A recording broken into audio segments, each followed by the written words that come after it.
ఆనాడు కాంగ్రెస్ పార్టీ నిర్ణయించిన Krishna Vikarabad railway line 10 సంవత్సరాలు పడావు పెడితే పండబెడితే ఏ ఒక్కరోజు కూడా ఈ ప్రాంతంలో ఉన్న వాళ్ళు, అది బీఆర్ఎస్ వాళ్ళు కావచ్చు, బీజేపీ వాళ్ళు కావచ్చు, బీఆర్ఎస్ వాళ్ళు కేసీఆర్ని అడిగింది లేదు, బీజేపీ వాళ్ళు మోడీకి చెప్పింది లేదు.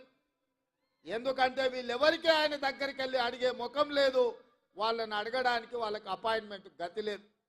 కానీ కాంగ్రెస్ పార్టీ అధికారంలోకి వచ్చిన 100 రోజుల్లోపనే కేంద్ర రైల్వే శాఖ అధికారులను రప్పించి ఆదేశాలు ఇచ్చి కృష్ణా వికారాబాద్ రైల్వే లైన్ మాకు కావాల్సిందే, మా ప్రాంతం అభివృద్ధి జరగాలంటే, మా ప్రాంతంలో ఉద్యోగ ఉపాధి అవకాశాలు పెరగాలంటే, నా కొడంగల్ గడ్డ మీద సిమెంట్ ఫ్యాక్టరీ రావాలి, వేలాది మంది నిరుద్యోగ యువకులకు ఉద్యోగ అవకాశాలు రావాలి అంటే కృష్ణా వికారాబాద్ రైల్వే లైన్ పూర్తి కావాలి అని చెప్పి ఆదేశాలు ఇచ్చి దానికి ఇలా మనం పూర్తి స్థాయిలో నిర్ణయం తీసుకున్నాం.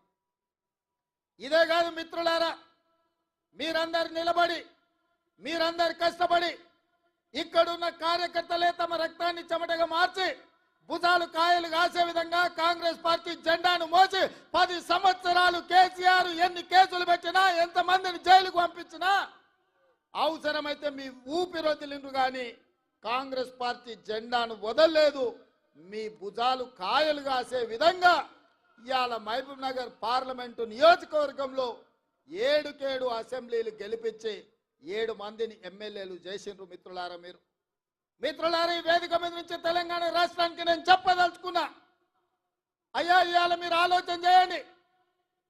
మేము కాంట్రాక్టర్లకో, శ్రీమంతులకో, లేకపోతే జాగీర్దారులకో, జమీందారులకో టికెట్లు ఇయ్యలే. షాద్నగర్లో నేను టికెట్ ఇచ్చిన ఈర్లపల్లి శంకర్ ఒక రజక కుటుంబం నుంచి, సామాన్య కుటుంబం నుంచి, ఒక రజక కుటుంబంలో ఉన్నవాడు పైకి రావాలంటే ఎంత కష్టమో మీరు ఆలోచన చేయండి. ఇవాళ ఈ రాష్ట్రం మొత్తం మీద ఒక రజక కుటుంబం నుంచి ఒక యువకుడు ఎమ్మెల్యే అయిందంటే అది కాంగ్రెస్ పార్టీ శ్రీమతి సోనియా గాంధీ గారి ఆశీర్వాదంతో ఒక రజకుడు కూడా ఇవాళ కాంగ్రెస్ పార్టీలో ఎమ్మెల్యే అయిందని నేను చెప్పదలుచుకున్నాను.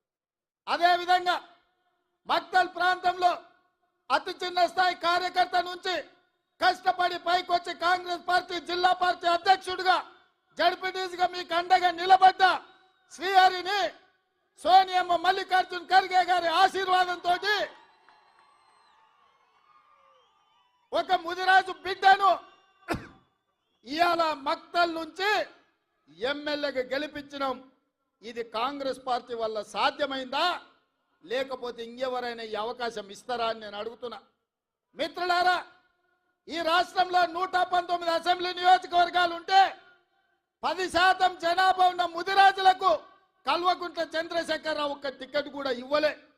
నేను ఆయనని గడ్డ మీద నుంచి చెప్పిపోయినా, ముదిరాజు సోదరులు పౌరుషానికి మారు పేరు, మాట ఇస్తే మాటకు నిలబడి తల తెగిపడ్డ మడమ తిప్పని జాతి ముదిరాజు జాతి. మీకు టికెట్ ఇయ్యని కేసీఆర్ను గద్దెదించే శక్తి మీ చేతిలో ఉంది, మీరు నడుం బిగించండి అని ముదిరాజు సోదరులకాయల ఈ నారాయణపేట నుంచే నేను విజ్ఞప్తి చేసిన. మాట ఇచ్చినట్టుగానే ఈ రాష్ట్రంలో ముదిరాజులకు టికెట్ ఇవ్వని కేసీఆర్ అధికారంలో ఉండడానికి లేదని ముదిరాజు సోదరులందరూ కేసీఆర్ ని గోతి తీసి పాతి పెట్టి బొందలో పెట్టిండ్రు. ఇవాళ శ్రీహరి మీ ఎమ్మెల్యేగా, మా మిత్రుడుగా, ముదిరాజు బిడ్డగా ఇవాళ శాసనసభకు నాయకత్వం వహిస్తున్నాడు. అదే కాదు మిత్రులారా,